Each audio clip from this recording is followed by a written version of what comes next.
There's a version of this story where I come out looking like the bad guy. I know that. I've thought about it more times than I can count, lying awake at 3 in the morning, staring at a ceiling I've memorized by now. And every single time I run through it, I land in the same place. I'm okay with it. My son's name was Marcus. He was 22 years old. He had his mother's laugh and my stubbornness, and I don't know how else to say this, he was genuinely one of the good ones. Not perfect. He made mistakes like anybody does. But the kind of kid who called me every Sunday, not because I asked him to, but because he wanted to. The kind of kid who remembered his aunt's birthday without being reminded. The kind of kid who didn't deserve what happened to him. The accusation came in November. A girl he'd briefly dated. I'll call her Kayla. That's not her real name. Posted something online that spread faster than anything I've ever seen in my life. I don't even want to repeat exactly what she claimed, because it doesn't matter anymore, and putting it back into the world doesn't help anyone. What matters is that it wasn't true. There was no evidence because there was nothing to find. But that didn't stop the comments. That didn't stop the messages. That didn't stop whatever group of people online decided Marcus was the perfect target for the week within 48 hours. His name was attached to things I can't even type without my hands shaking. I want to pause here for a second, because I think people underestimate what that kind of thing does to a person. Not just the accusation itself, but the total loss of control. You go from being a normal person with a normal life to being a symbol in someone else's story. Marcus wasn't a person to those people online. He was a representation of something they were angry about. And once that happens, once you become a symbol instead of a human being, there's no coming back from it in the court of public opinion. The actual facts become completely irrelevant. He tried to push through it. He called me and said he was okay. He said it would blow over looking back. I think he knew it wasn't going to blow over, but he was trying to protect me from worrying. That's the kind of person he was. 22 years old, being destroyed publicly, and still trying to make sure his dad didn't lose sleep. He was gone 6 weeks after the first post went up. I'm not going to describe that morning. Some things I keep for myself. What I will tell you is that I stood at my son's grave in December, in the kind of cold that gets inside your coat no matter how good it is, and I made a decision.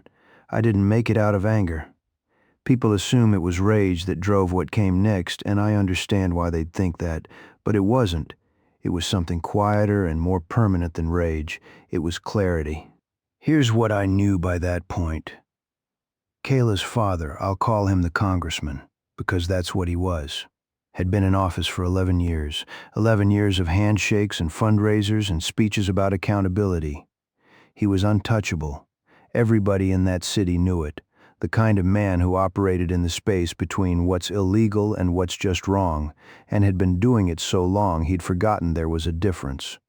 When Kayla posted what she posted, there was no one around her to say, hey, maybe think about this, because her entire life there had never been consequences for anything. Her father had made sure of that. She was at the funeral. I didn't see her until afterward, when most people had already left. She was on the far edge of the parking lot with 2 of her friends, and she was laughing at something on her phone.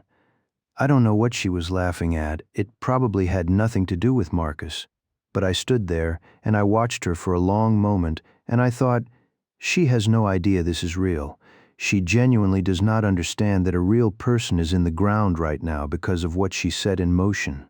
And she never will, unless something makes it real for her. I spent the next 2 weeks doing almost nothing. I sat in my house. I didn't eat much. I went through Marcus's things a little at a time, the way you do when you're not ready to do it all at once.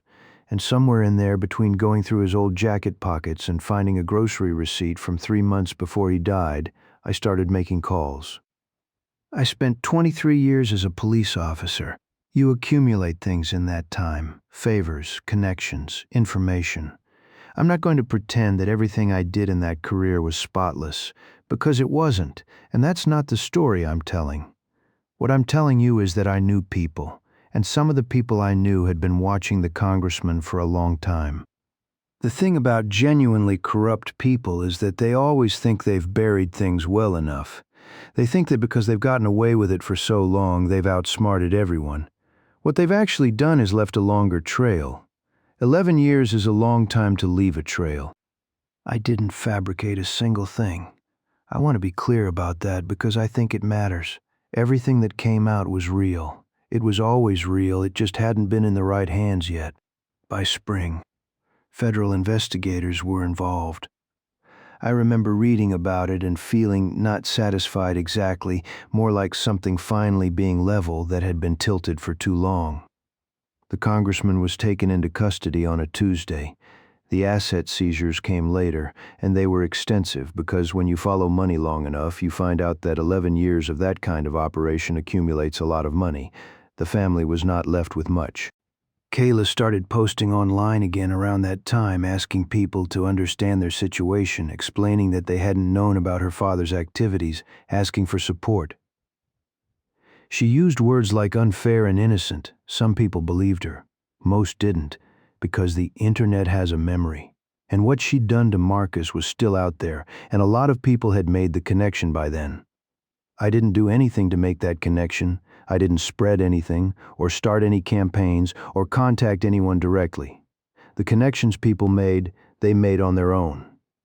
The internet had given her a weapon to destroy my son with, and then the same internet turned around and handed her a bill for it. I didn't design that. I just didn't stop it. Do I feel guilty? That's the question I get asked most by the small number of people who know the full picture, and my honest answer is that I feel a lot of things that I don't have clean words for. I feel grief every single day, in a way that doesn't get smaller, just more familiar. I feel something like exhaustion, because carrying this for this long wears you down in ways you don't fully notice until you catch a glimpse of yourself in a mirror.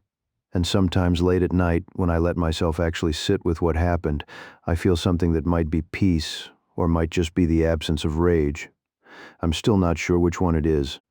What I don't feel is regret about the congressman. He did what he did. The evidence of what he did was real. Exposing the truth about a corrupt official isn't something I lose sleep over. He made his choices long before Marcus ever existed. Marcus just ended up being collateral damage in a life that man built out of the assumption that nothing would ever catch up to him. It caught up to him. There's a version of me that existed before November of that year, and that version of me would not have done any of this. That version of me believed in process and patience, and the idea that the system, slow as it is, eventually gets it right. I'm not sure what I believe now. I believe my son is gone. I believe the people responsible for that are living with the consequences of what they did. I believe I would do it again. I keep a photo of Marcus on my kitchen table. Not a framed one, just a regular printed photo, a little beat up at the corners now. He's laughing in it, at something happening off to the side of the camera. He has no idea someone's taking a picture. That's the one I chose to keep out, because in every posed photo you can see him trying to look right. But in that one, he's just there. Just himself. Some mornings I sit with my coffee and I look at it for a long time before I start my day. I don't know what I'm looking for in it anymore. Maybe nothing. Maybe I just want to remember that he was real, that he existed, that none of this is something I imagined. He was real. And what happened to him was real. And I'm still here, which is something I take one day at a time because it's the only way I know how to do it. I don't know if any of this makes me a villain. I've thought about the word a lot. Maybe the honest answer is that I stopped caring about the label somewhere along the way, because labels belong to people who still have something to protect. After Marcus, I didn't have much left worth protecting, so I just did what I thought needed to be done, and I let everything else figure itself out. Some things do eventually. Figure themselves out, I mean. Not everything, but some things.